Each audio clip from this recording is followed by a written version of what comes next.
저는 올해 77입니다. 남편도 저와 같은 나이죠. 저희 부부는 평생을 알뜰하게 살아왔어요.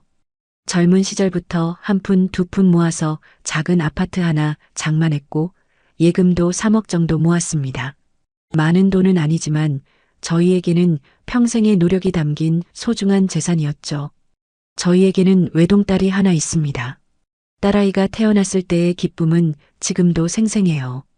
손가락 하나 다치지 않게 키웠죠. 딸이 원하는 건 뭐든 해주려고 애썼습니다. 대학도 보내고 좋은 사람 만나 결혼할 때는 신혼집 전세금을 저희가 다 마련해줬어요.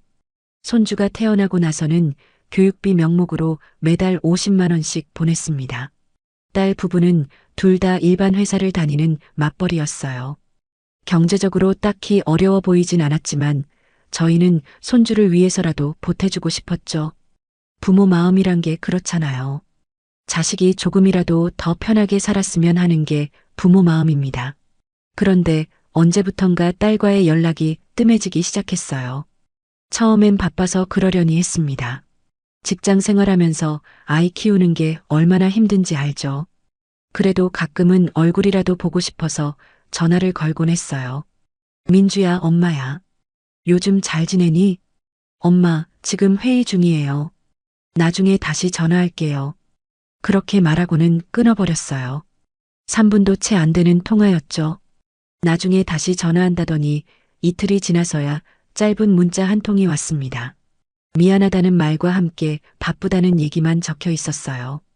명절이 되면 더 서운했습니다.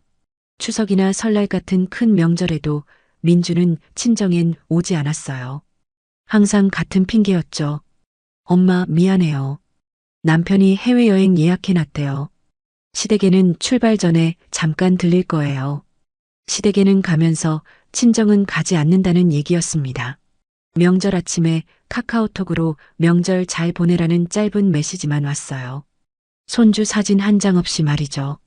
남편은 그럴 때마다 아무 말 없이 텔레비전만 보고 있었습니다.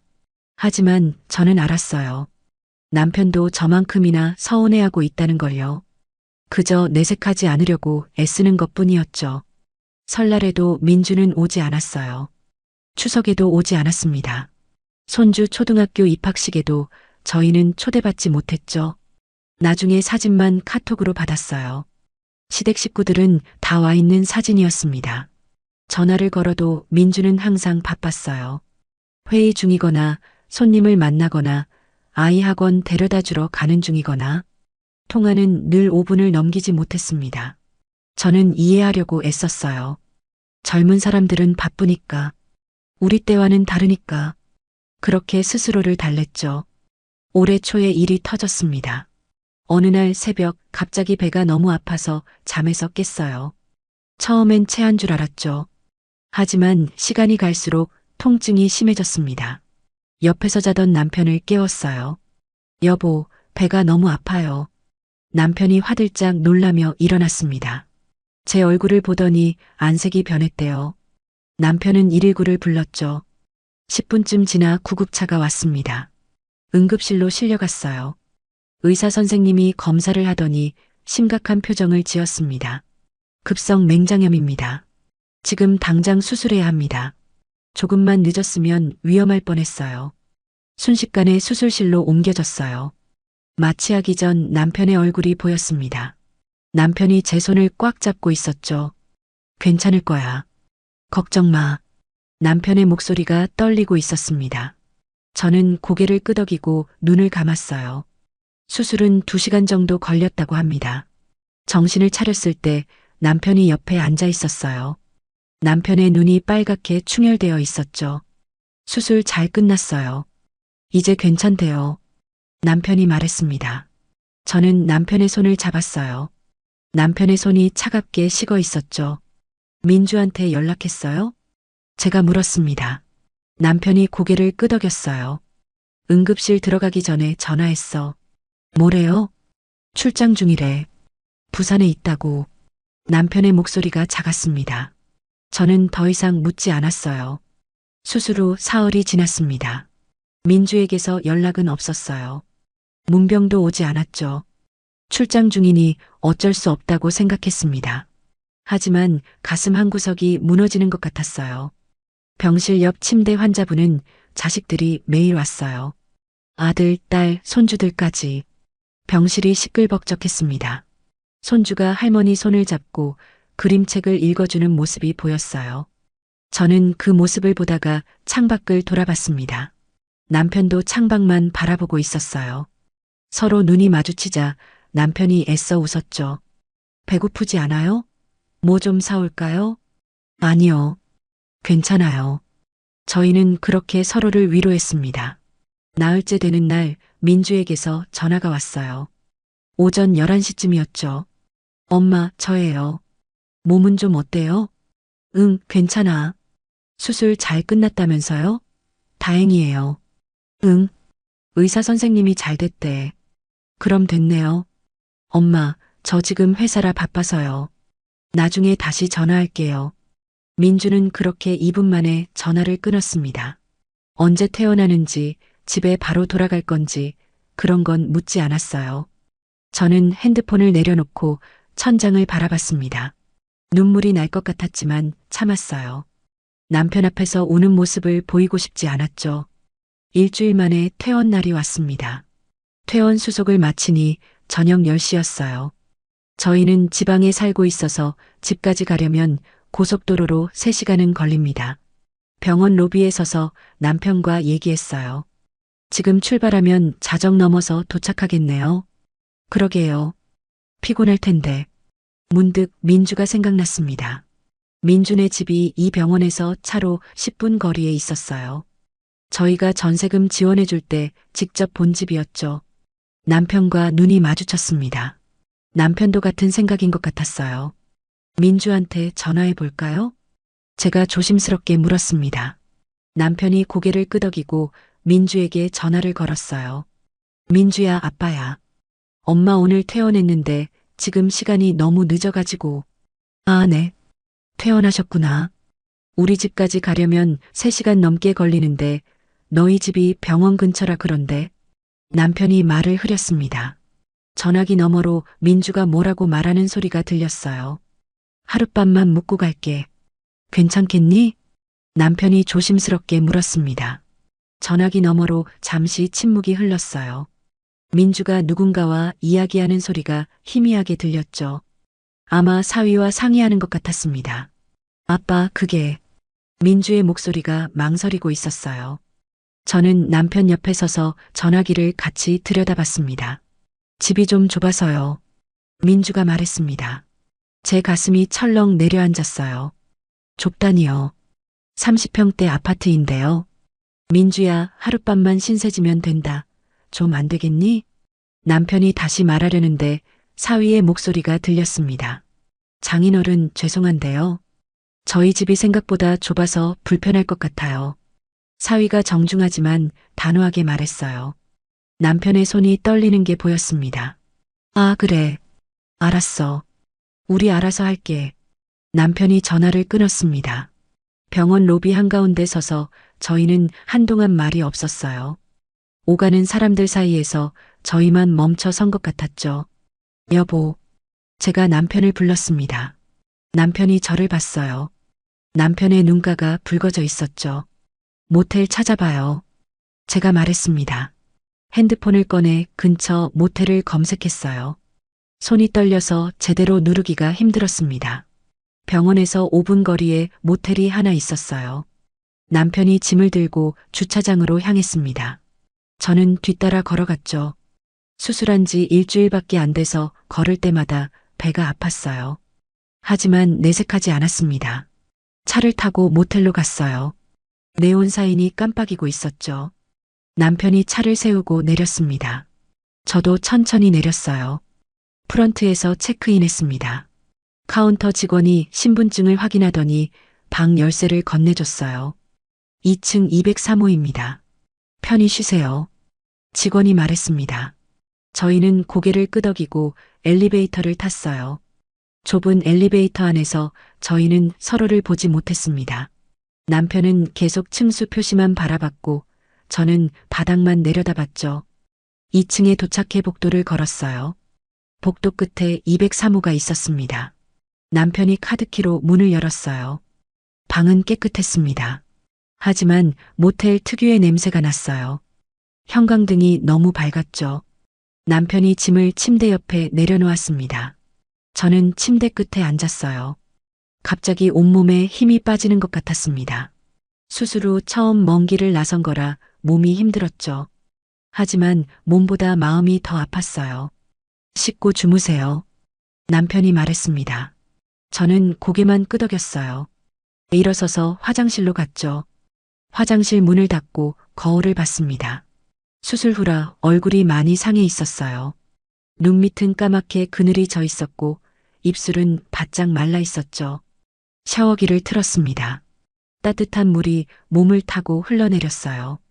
수술 부위가 물에 닿으면 안 된다고 해서 조심스럽게 씻었죠.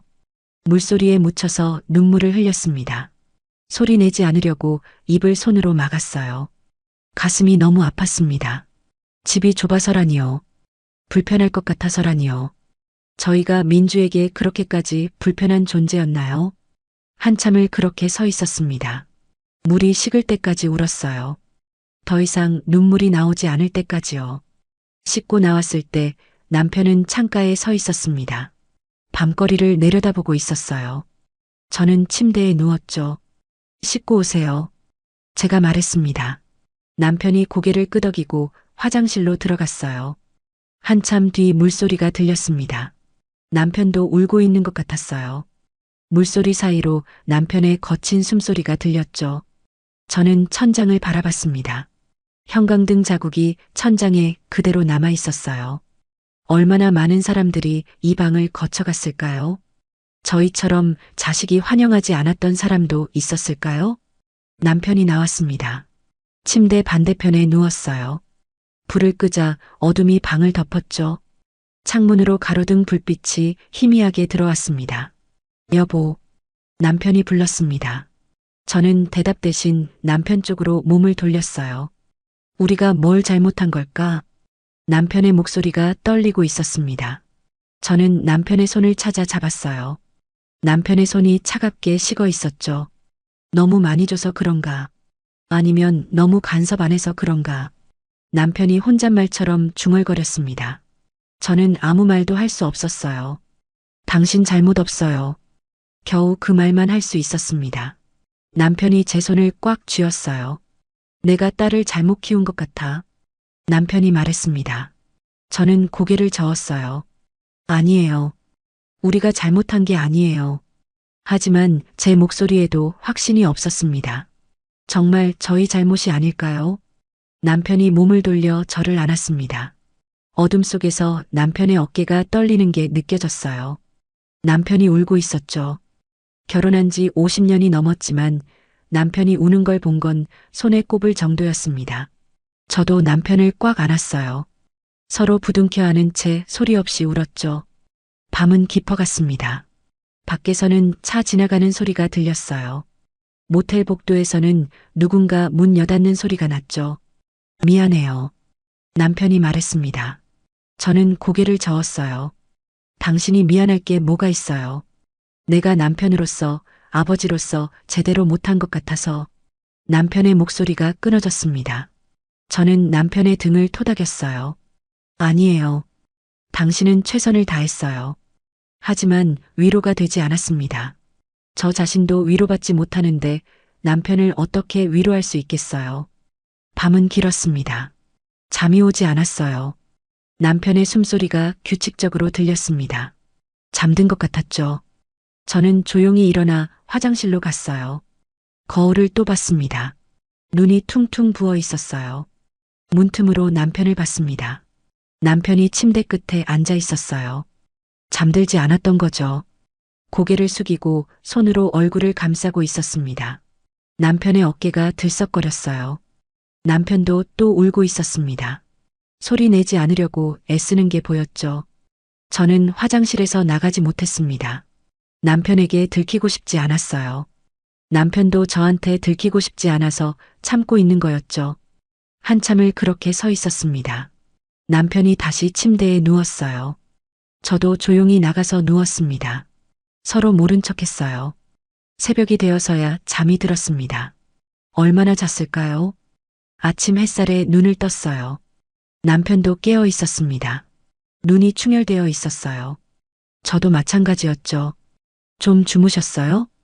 응. 당신은? 저도요. 거짓말이었습니다. 둘 다 거의 못 잔 게 분명했어요. 짐을 챙겼습니다. 체크아웃하고 모텔을 나왔어요. 아침 공기가 차가웠죠. 차에 타고 집으로 향했습니다. 고속도로에 올랐어요. 남편과 저는 한참 동안 아무 말도 하지 않았죠. 집에 도착한 건 정오쯤이었습니다. 짐을 풀고 소파에 앉았어요. 집이 너무 조용했습니다. 그렇게 하루가 지났습니다. 이틀이 지났어요. 사흘, 나흘, 닷새가 지났죠. 일주일이 되었습니다. 민주에게서 연락은 한 통도 오지 않았어요. 안부 문자 하나 없었습니다. 사위도 마찬가지였죠. 퇴원 잘했는지, 몸은 괜찮은지 그런 말 한마디 없었어요. 마치 저희가 없는 것처럼요. 일주일째 되는 날 저녁 남편과 저는 거실에 앉아 있었습니다. 텔레비전을 켜놨지만 무슨 내용인지 하나도 들어오지 않았어요. 남편이 리모컨으로 텔레비전을 껐습니다. 그리고 저를 봤어요. 여보, 이젠 우리 인생 살아봅시다. 남편이 말했습니다. 남편의 목소리가 단호했습니다. 일주일 동안 연락 한 통 없는 딸을 기다리며 지친 목소리였지만 동시에 무언가 결심한 듯한 목소리였어요. 우리 인생을 산다는 게 무슨 말이에요? 제가 물었습니다. 남편이 제 손을 잡았어요. 이제 민주 눈치 보지 말고 우리가 하고 싶은 거 하면서 삽시다. 남편의 눈빛이 달라져 있었습니다. 모텔에서 울던 그 눈이 아니었어요. 뭔가 확고한 결심을 한 눈빛이었죠. 그날 밤 저희는 밤늦게까지 이야기를 나눴습니다. 앞으로 어떻게 살 것인지, 무엇을 할 것인지요. 남편이 말했어요. 여보, 우리 여행 가요. 세계 일주 한번 해봅시다. 저는 놀랐습니다.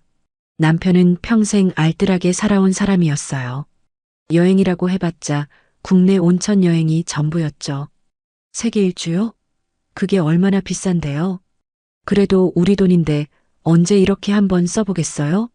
지금 아니면 못해요. 남편의 말이 맞았습니다. 저희도 이제 77이에요. 조금이라도 건강할 때 가야죠. 다음 날 아침 남편이 어디론가 전화를 걸었습니다. 변호사 사무소였어요. 상담 예약을 잡는 것 같았죠. 오늘 오후 2시에 가봅시다. 남편이 말했습니다.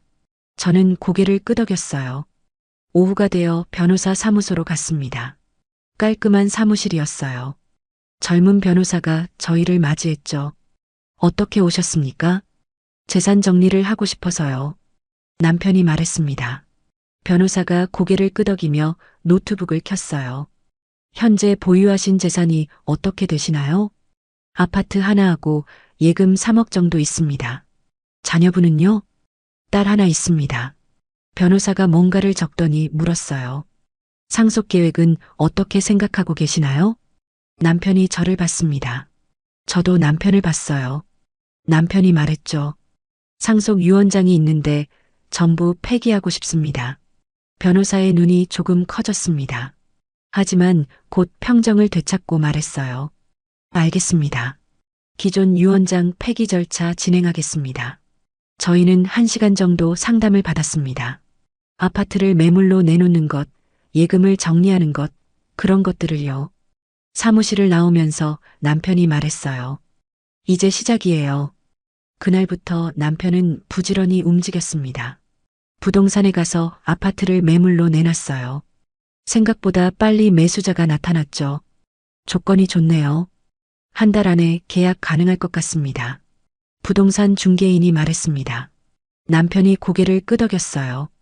집에 돌아와 남편이 노트북을 켰습니다. 크루즈 여행을 검색하기 시작했어요. 지중해, 북유럽, 동남아를 도는 1년짜리 크루즈였죠. 이거 어때요? 1년 동안 세계를 돌 수 있어요. 남편이 화면을 보여줬습니다. 가격을 보니 깜짝 놀랐어요. 1인당 3천만 원이었습니다.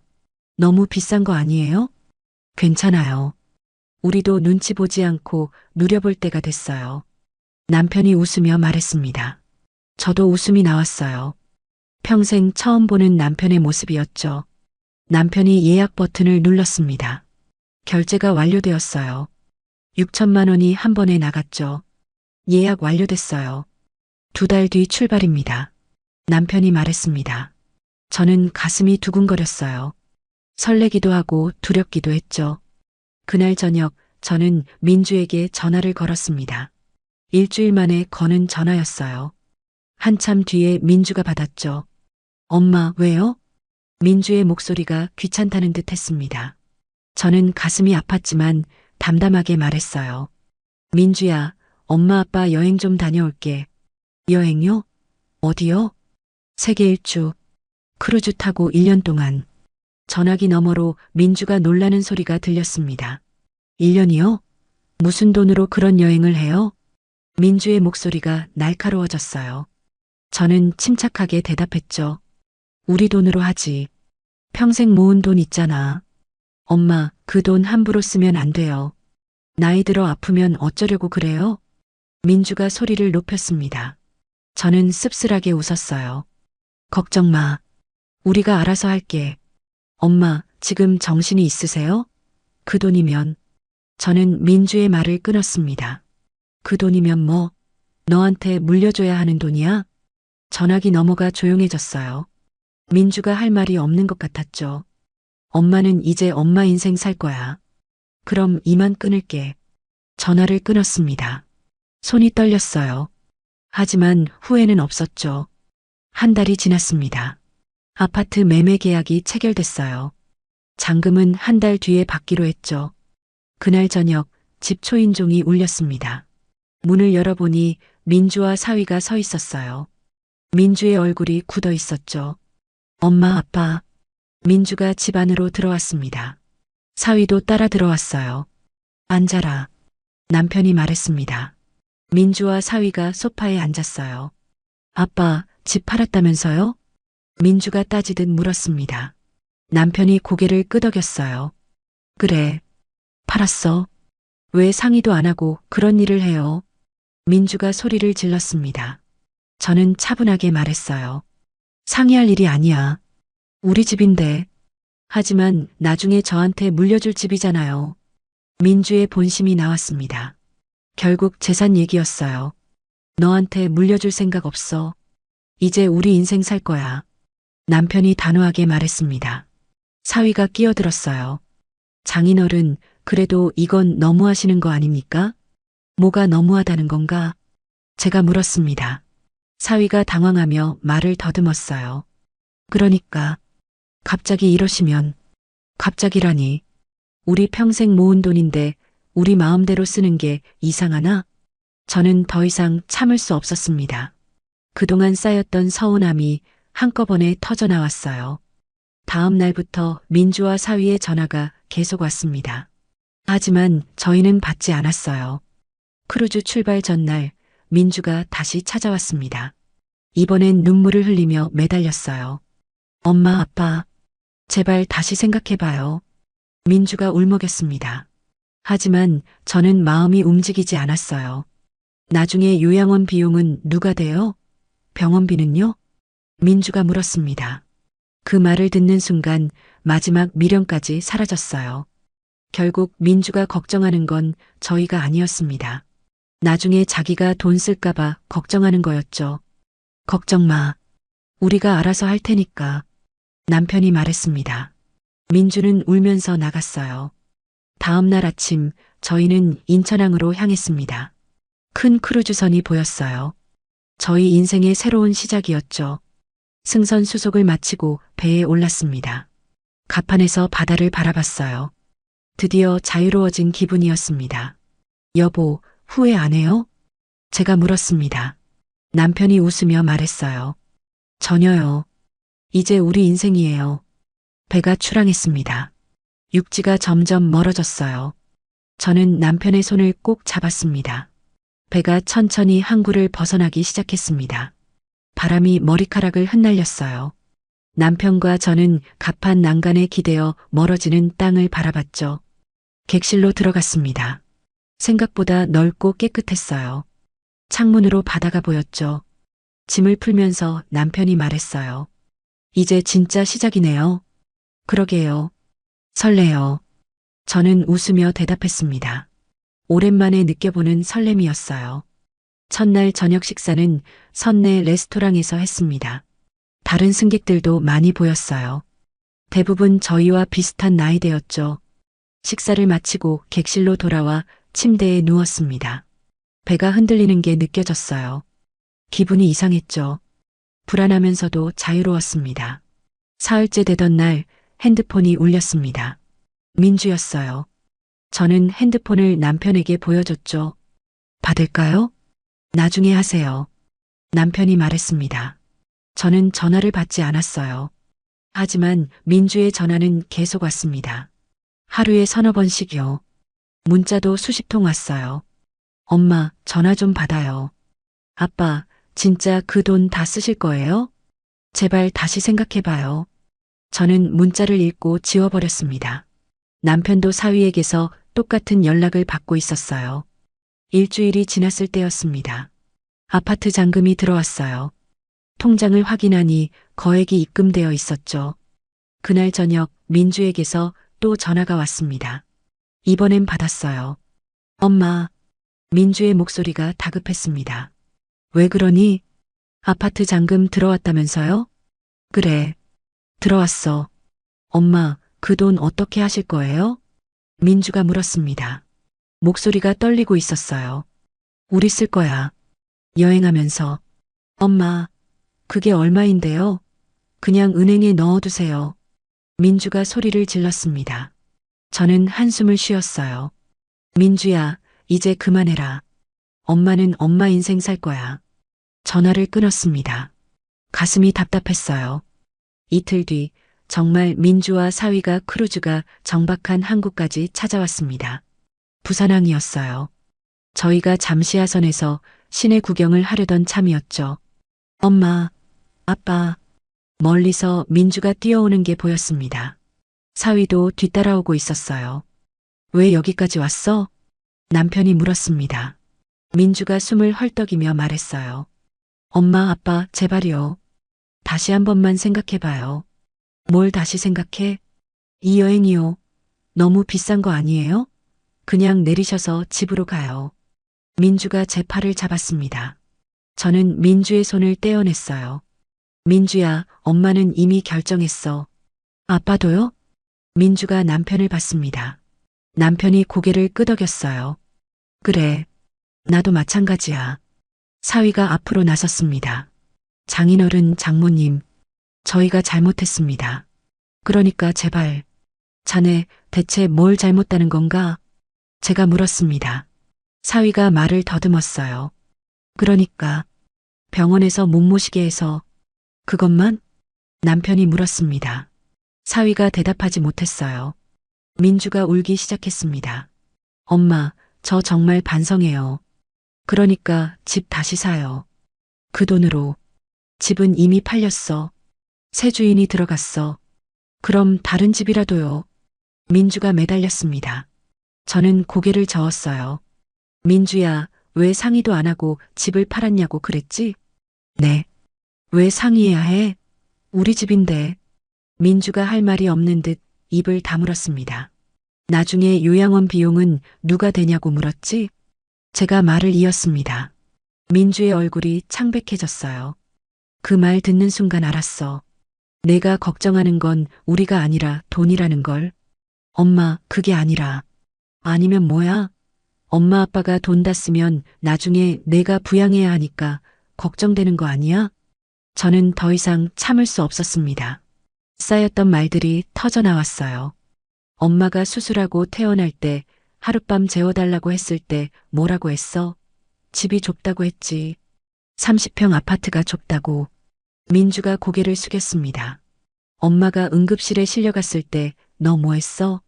출장 중이라며 문병도 안 왔잖아. 엄마, 일주일 동안 입원해 있는데 전화 한 통이었어. 2분짜리 전화. 제 목소리가 떨렸습니다. 눈물이 날 것 같았지만 참았어요. 남편이 제 어깨에 손을 올렸습니다.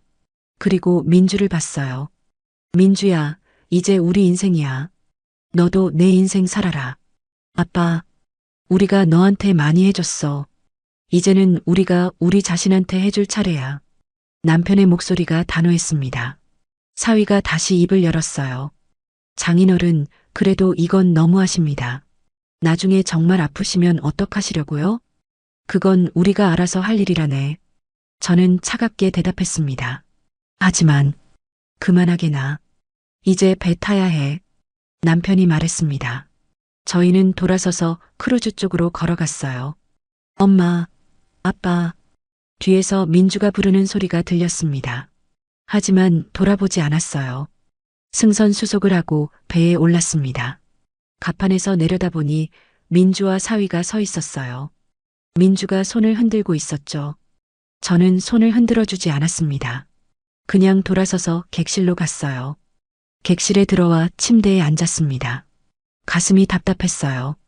남편이 옆에 앉았죠. 괜찮아요? 잘 모르겠어요. 저는 솔직하게 대답했습니다. 남편이 제 손을 잡았어요. 우리가 잘하고 있는 거죠? 제가 물었습니다. 남편이 고개를 끄덕였어요. 남편의 말이 맞았습니다. 저희는 잘못한 게 없었어요. 배가 다시 출항했습니다. 저는 창문으로 멀어지는 항구를 봤어요. 민주의 모습은 더 이상 보이지 않았죠. 그날 밤 잠이 오지 않았습니다. 계속 민주 생각이 났어요. 그래도 후회는 하지 않았죠. 다음 날 아침 식당에서 아침을 먹었습니다. 옆 테이블에 앉은 부부가 말을 걸어왔어요. 어디서 오셨어요? 한국에서요. 남편이 대답했습니다. 그 부부도 한국 사람이었어요. 저희도 한국이에요. 반갑네요. 그렇게 인사를 나누고 이야기를 시작했습니다. 그 부부도 비슷한 나이였어요. 자식들 눈치 안 보고 여행 나왔다고 했죠. 요즘 젊은 애들은 부모를 뭐로 아는지 모르겠어요. 그 부부 남편이 말했습니다. 저희와 비슷한 사연이 있는 것 같았어요. 그래도 이렇게 여행 나오니까 좋네요. 그 부부 아내가 웃으며 말했습니다. 저도 웃음이 나왔어요. 식사를 마치고 갑판으로 나왔습니다. 바다가 끝없이 펼쳐져 있었어요. 햇살이 반짝이고 있었죠. 여보, 우리 잘할 수 있을 거예요. 제가 말했습니다. 남편이 웃으며 고개를 끄덕였어요. 당연하죠. 이제 우리 인생이니까요. 드디어 자유로워진 기분이었습니다. 지중해를 향해 가는 배 위에서 저희의 새로운 인생이 시작되고 있었어요. 배는 지중해를 향해 나아가고 있었습니다. 며칠이 지나자 저희는 크루즈 생활에 적응하기 시작했어요. 아침에 일어나면 갑판을 산책하고 오전엔 선내 도서관에서 책을 읽었죠. 오후엔 수영장 옆에서 일광욕을 즐겼습니다. 첫 기항지는 싱가포르였어요. 내려서 시내 구경을 했죠. 마리나 베이 샌즈도 보고 머라이언 공원도 갔습니다. 평생 사진으로만 보던 곳을 직접 걸으니 신기했어요. 여보, 사진 찍어요. 저는 남편에게 핸드폰을 건넸습니다. 남편이 사진을 여러 장 찍어줬어요. 저도 남편 사진을 찍었죠. SNS에 올려볼까요? 제가 물었습니다. 남편이 고개를 끄덕였어요. 올리세요. 우리도 이제 당당하게 살아요. 저는 사진을 골라서 페이스북에 올렸습니다. 싱가포르에서 찍은 사진이었어요. 해시태그도 달았죠. 세계 일주, 크루즈 여행, 행복한 노후. 좋아요가 몇 개 달렸습니다. 오랜 친구들이 댓글을 달았어요. 부럽다는 말들이었죠. 다음 기항지는 두바이였습니다.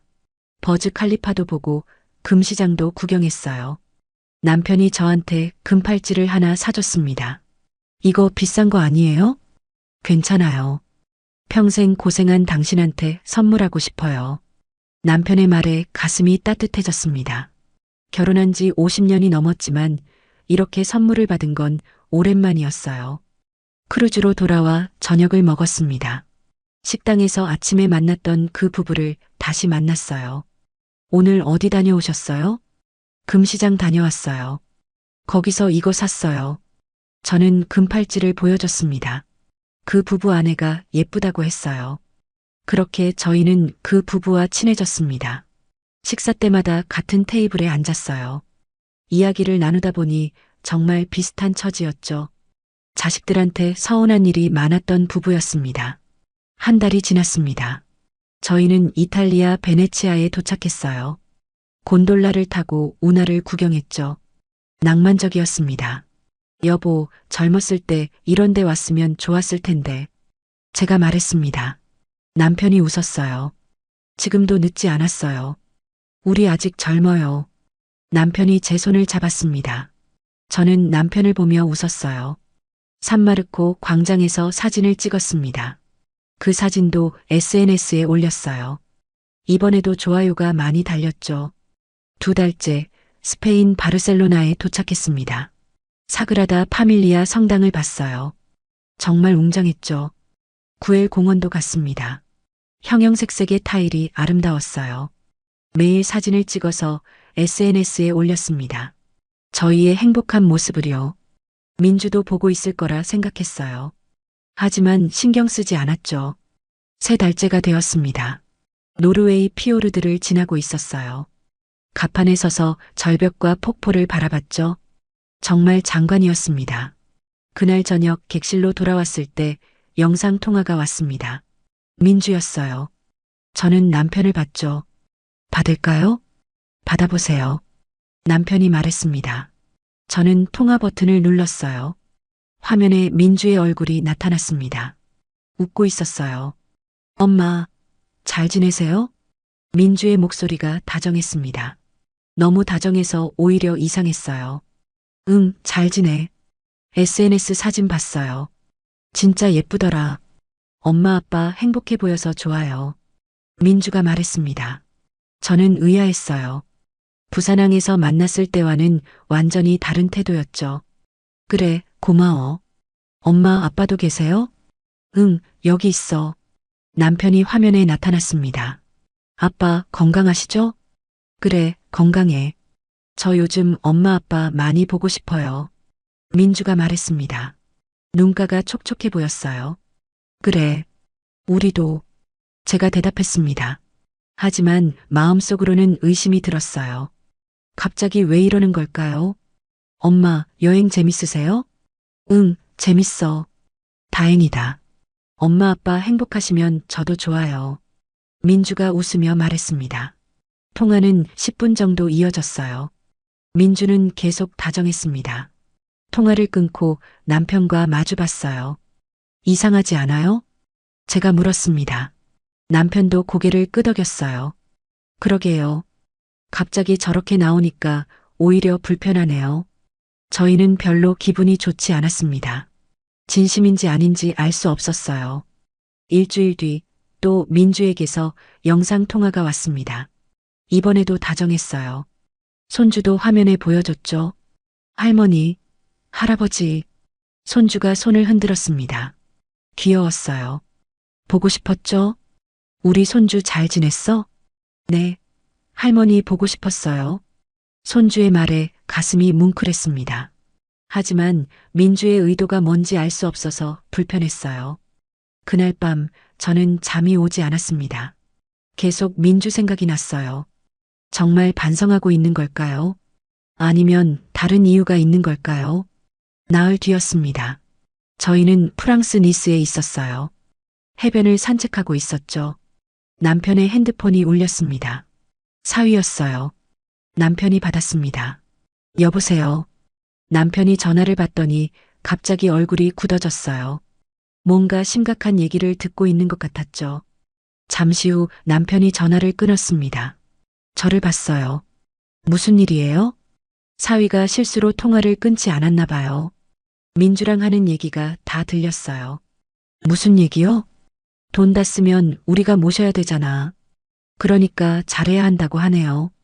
남편의 말을 듣는 순간 허탈했습니다. 역시나였어요. 민주의 다정함은 진심이 아니었죠. 결국 돈 때문이었네요. 제가 말했습니다.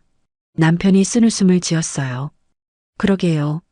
우리가 돈 다 쓸까봐 걱정하는 거였어요. 저희는 서로를 바라봤습니다. 서운했지만 놀랍지는 않았어요. 어느 정도 예상했던 일이었죠. 여보, 우리 계획대로 합시다. 남편이 말했습니다. 저는 고개를 끄덕였어요. 그날 저녁 저희는 결정을 내렸습니다. 남은 돈으로 프리미엄 노인주거단지 평생 입주권을 구매하기로요. 한국에 돌아가면 그곳에서 살 생각이었습니다. 남편이 노트북으로 알아봤어요. 서울 근교에 좋은 시설이 있었죠. 의료시설도 갖춰져 있고 식사도 제공되는 곳이었습니다. 여기 어때요? 입주권이 5억이네요. 남편이 말했습니다. 저는 화면을 봤어요. 깨끗하고 좋아 보였죠. 좋아요. 여기로 해요. 저는 대답했습니다. 남편이 전화로 상담을 신청했어요. 다음 날 상담원에게서 연락이 왔습니다. 자세한 설명을 들었어요. 조건이 괜찮았죠. 계약 진행하겠습니다. 남편이 말했습니다. 입주권 계약을 했어요. 계약금을 보냈죠. 그렇게 저희는 노후를 준비했습니다. 민주에게 의지하지 않고요. 민주가 걱정하는 것처럼 돈을 다 쓰지도 않을 거였어요. 하지만 민주한테 물려줄 생각도 없었습니다. 여행은 계속되었습니다. 저희는 매일매일 행복했어요. 민주의 영상통화도 계속 왔지만 이제는 그냥 담담하게 받았습니다. 민주의 속마음을 알고 나니 오히려 편했어요. 여행은 계속되었습니다. 4달째, 5달째. 저희는 지중해를 지나 북유럽을 거쳐 다시 동남아로 향하고 있었어요. 매일이 새로웠죠. 민주에게서는 여전히 영상통화가 왔습니다. 일주일에 한두 번씩요. 저희는 담담하게 받았어요. 민주의 속마음을 알고 나니 더 이상 기대하지 않았죠. 5달째 되던 어느 날이었습니다. 저희는 태국 푸켓에 정박해 있었어요. 아침 일찍 시장 구경을 하고 돌아왔죠. 객실로 들어오니 민주에게서 영상통화가 왔습니다.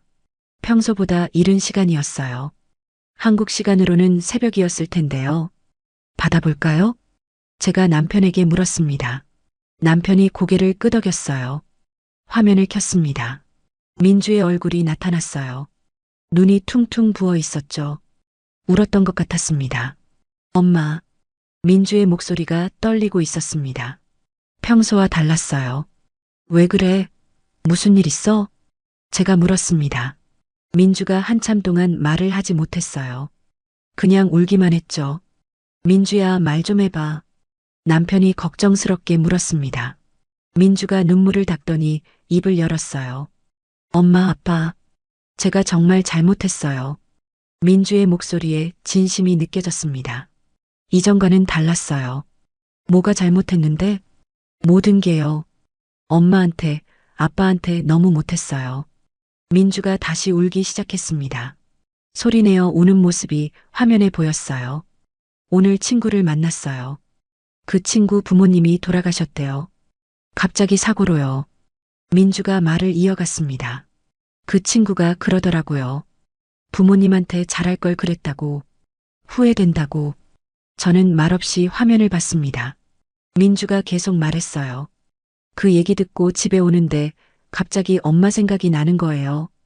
병원에서 퇴원하셨을 때요. 민주의 목소리가 더 떨렸습니다. 엄마가 저한테 하룻밤만 묵고 가겠다고 하셨을 때 저는 집이 좁다고 거절했던 게 생각이 났어요. 그런데 30평 아파트가 뭐가 좁았을까요? 그냥 귀찮았던 거예요. 솔직히 말하면요. 민주가 자기 잘못을 털어놓기 시작했습니다. 엄마가 수술하셨는데 문병도 안 갔어요. 정말 출장이 아니었어요. 그냥 가기 싫었던 거예요. 제 가슴이 아팠습니다. 알고는 있었지만 직접 듣으니 더 아팠어요.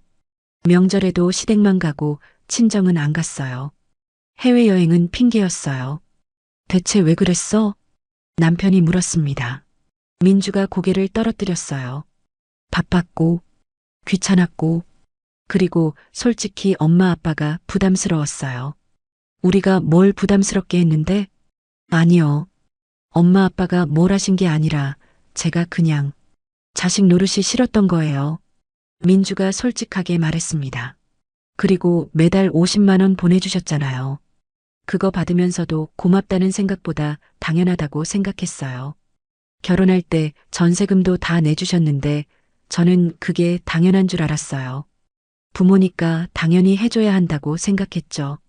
민주의 고백이 계속되었습니다. 그러다가 엄마 아빠가 집 팔고 여행 간다고 했을 때 화가 났어요. 그 돈이 제 거라고 생각했거든요. 제 눈에 눈물이 고였습니다.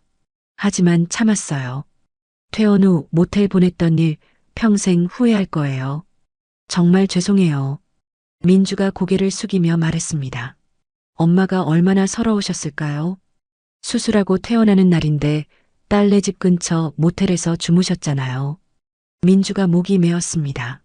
저 그날 남편이랑 집에서 넷플릭스 보고 있었어요. 엄마 아빠가 모텔에서 주무시는 줄 알면서요. 저는 더 이상 참을 수 없었습니다. 눈물이 흘러내렸어요. 엄마, 너무 죄송해요. 정말요. 민주도 울고 있었습니다. 진심으로 우는 것 같았어요. 제가 정말 나쁜 딸이었어요. 돈 때문에 잘하려고 했던 것도 맞아요. 사위가 실수로 전화 안 끄는 거 아시죠? 알아. 남편이 대답했습니다. 그것도 죄송해요. 근데 그 일 이후로 정말 많이 생각했어요. 제가 왜 이러고 사나 하고요. 민주가 코를 훌쩍이며 말을 이었습니다. 그러다가 오늘 친구 얘기 듣고 정신이 번쩍 들었어요. 엄마 아빠한테 잘할 수 있을 때 잘해야 하는데 저는 뭐 했나 싶어서요. 엄마 아빠 제발 용서해 주세요. 제가 정말 잘못했어요. 민주가 화면 앞에서 계속 울었습니다. 사위도 옆에 나타났어요. 장인어른, 장모님, 저도 잘못했습니다. 사위도 고개를 숙였습니다. 앞으로는 정말 잘할게요. 명절에도 꼭 갈게요. 자주 전화도 드릴게요. 민주가 약속했습니다. 저는 눈물을 닦았어요. 민주야. 제가 입을 열었습니다. 네, 엄마. 내가 진심으로 반성하는 건 알겠어. 네, 엄마. 정말 진심이에요. 그런데 말이야. 저는 잠시 말을 멈췄습니다. 남편이 제 손을 잡아줬어요. 우리 결정은 변함없단다. 민주의 얼굴이 굳어졌습니다. 재산은 이미 대부분 정리했어. 노인주거단지 입주권도 샀고, 그건 괜찮아요. 저 그런 거 바라는 거 아니에요.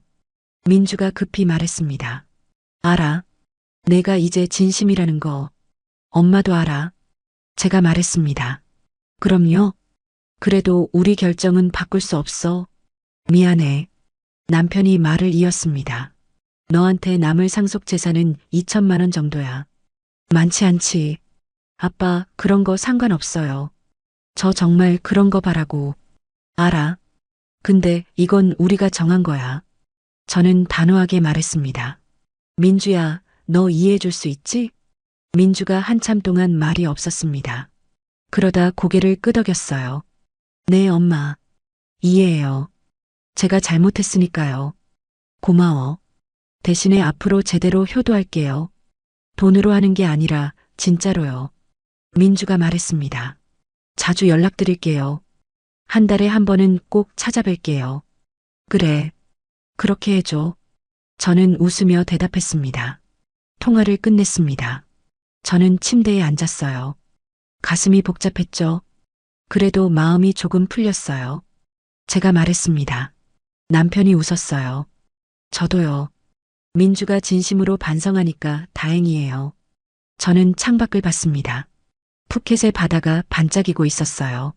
민주와의 관계가 조금 회복된 것 같았습니다. 완전히 예전으로 돌아갈 순 없겠지만 그래도 괜찮았어요.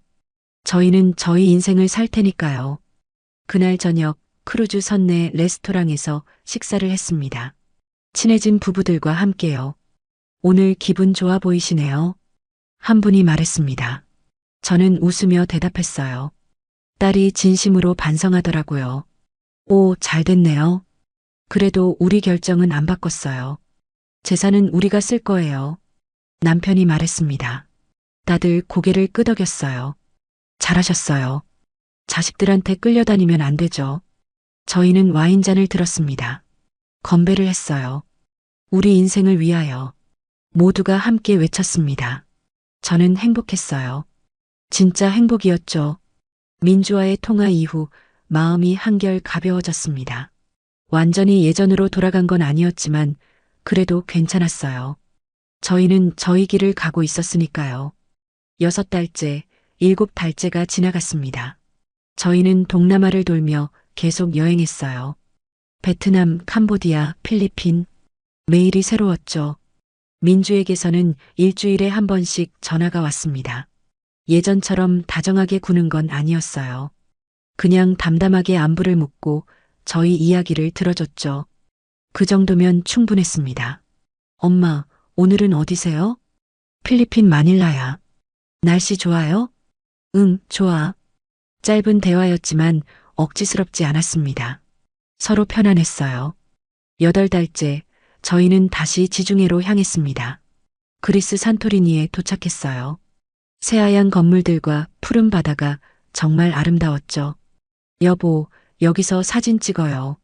저는 남편과 함께 절벽 끝에 섰습니다. 지나가던 관광객이 사진을 찍어줬어요. 저희 둘이 웃고 있는 사진이었죠. SNS에 올렸습니다. 좋아요가 50개 넘게 달렸어요. 친구들이 댓글을 남겼죠. 정말 행복해 보인다고요. 민주도 좋아요를 눌렀습니다. 댓글도 달았어요. 엄마 아빠 좋은 시간 보내세요.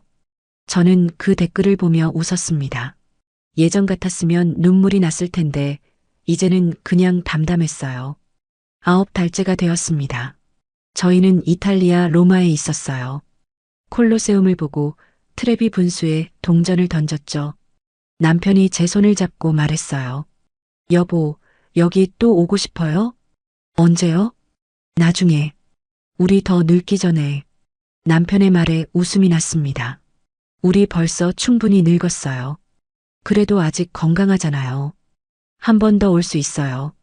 남편이 웃으며 말했습니다. 저도 웃었어요. 그래요. 또 오죠. 10달째가 되었습니다. 저희의 여행도 이제 막바지였어요. 마지막 기항지는 일본 오키나와였죠. 배에서 내려 시장을 구경했습니다. 신선한 생선들이 가득했어요. 남편이 회를 사서 저희 둘이 먹었죠. 여보, 이번 여행 어땠어요? 남편이 물었습니다. 저는 한참 생각하다가 대답했어요. 인생에서 가장 행복한 시간이었어요. 저도요. 남편이 제 손을 잡았습니다. 저희는 웃으며 바다를 바라봤어요. 크루즈로 돌아와 짐을 쌌습니다. 내일이면 인천항에 도착해요. 1년간의 여행이 끝나는 거죠. 그날 밤 선내 레스토랑에서 마지막 저녁 식사를 했습니다. 친해진 부부들과 함께였어요. 모두 아쉬워했죠. 다들 연락하고 지내요. 한 분이 말했습니다. 저희는 서로 연락처를 교환했어요. 이렇게 만나서 정말 좋았어요. 저는 진심으로 말했습니다. 다들 고개를 끄덕였어요. 저희도요. 함께 있어서 더욱 좋았어요. 와인잔을 들고 마지막 건배를 했습니다. 다음 날 아침 인천항이 보이기 시작했습니다. 저는 갑판에 서서 다가오는 땅을 바라봤어요. 1년 만에 돌아오는 한국이었죠. 하선 수속을 마치고 배에서 내렸습니다. 민주가 마중 나와 있었어요. 사위와 손주도 함께였죠. 엄마, 아빠. 민주가 달려와 안겼습니다. 억지스럽지 않았어요. 진심으로 반가워하는 것 같았죠. 할머니, 할아버지, 손주도 뛰어왔습니다. 저는 손주를 안아 올렸어요. 무거워졌네요. 우리 손주 많이 컸네. 네, 할머니 보고 싶었어요. 손주의 말에 가슴이 따뜻해졌습니다. 여행 잘 다녀오셨어요? 사위가 짐을 들어주며 물었습니다. 남편이 고개를 끄덕였어요. 응, 잘 다녀왔어. 차를 타고 이동했습니다. 민주가 운전을 했어요. 어디로 가는 거야? 제가 물었습니다. 민주가 웃으며 대답했어요. 저희 집이요. 오늘은 저희 집에서 주무세요. 저는 놀랐습니다. 민주가 먼저 제안한 거였어요. 괜찮겠어? 당연하죠. 방도 깨끗하게 정리해놨어요. 민주의 말에 남편과 저는 서로를 봤습니다. 남편이 웃으며 고개를 끄덕였어요. 민주네 집에 도착했습니다. 안방을 저희에게 내줬어요. 민주와 사위는 작은 방에서 자겠다고 했죠. 미안해. 너희가 불편하겠다. 제가 말했습니다. 민주가 고개를 저었어요. 아니에요. 당연한 거예요. 예전에 저희가 너무 잘못했죠. 민주의 표정이 진지했습니다. 저녁은 민주가 직접 차렸습니다. 제가 좋아하는 음식들이었어요. 갈비찜, 잡채, 된장찌개. 엄마 좋아하시는 거 만들었어요. 고마워. 저는 진심으로 고마웠습니다. 가족이 함께 식사를 했어요. 오랜만이었죠. 할머니, 할아버지, 여행 사진 보여주세요. 손주가 졸랐습니다. 남편이 핸드폰을 꺼내 사진들을 보여줬어요. 와, 여기 어디예요? 이탈리아야. 여기는요? 스페인. 손주가 신기해하며 사진을 봤습니다. 민주와 사위도 함께 봤어요. 정말 좋아 보이세요. 민주가 말했습니다. 저는 고개를 끄덕였어요. 응, 정말 좋았어. 그날 밤 안방에 누웠습니다. 편안했어요. 민주네 집에서 자는 게 이렇게 편할 줄 몰랐죠. 여보, 민주가 많이 변했네요. 제가 말했습니다. 남편이 고개를 끄덕였어요. 그러게요. 진심으로 반성한 것 같아요. 그래도 우리 결정은 변함없어요. 당연하죠. 남편이 웃으며 대답했습니다. 며칠 뒤 저희는 노인주거단지를 방문했습니다. 계약했던 곳이었어요. 시설을 직접 보니 더 좋았죠. 입주는 다음 달 1일 가능합니다. 담당자가 말했습니다. 저희는 고개를 끄덕였어요. 알겠습니다. 집으로 돌아오는 길에 민주가 물었습니다. 엄마, 거기서 편하실 것 같아요? 응, 좋더라. 가끔 찾아뵐게요. 민주가 약속했습니다. 저는 웃으며 대답했어요. 그래. 자주 오너라. 입주 날짜가 다가왔습니다. 민주가 이사를 도와줬어요. 짐이 많지 않아서 금방 끝났죠. 엄마 필요한 거 있으면 언제든 말씀하세요. 알았어. 민주와 사위, 손주가 돌아갔습니다. 새로운 집에 남편과 단둘이 남았어요. 그동안 참 많은 일이 있었네요. 저도 창밖을 봤습니다. 정원이 보였어요. 꽃들이 피어 있었죠. 민주와의 관계는 조금씩 회복되고 있었습니다. 일주일에 한 번씩 전화가 왔어요. 한 달에 한 번은 직접 찾아왔죠. 예전처럼 자주는 아니었지만 그 정도면 충분했습니다. 저희는 더 이상 민주에게 기대지 않았어요. 민주도 저희에게 기대하지 않았죠. 적당한 거리가 생긴 거였습니다. 어느 날 저녁 남편과 산책을 했습니다. 노인주거단지 정원을 걸으며 이야기를 나눴어요. 여보, 후회 안 해요? 제가 물었습니다. 남편이 제 손을 잡았어요. 전혀요. 우리 잘했어요. 저도 그렇게 생각해요. 저희는 벤치에 앉았습니다. 노을이 지고 있었어요. 우리도 우리 인생을 살 자격이 있어요. 남편이 말했습니다. 저는 고개를 끄덕였어요. 맞아요. 평생 자식 위에 살았으니 이제는 우리 인생 살아야지. 저희는 손을 꼭 잡고 노을을 바라봤습니다. 행복했어요.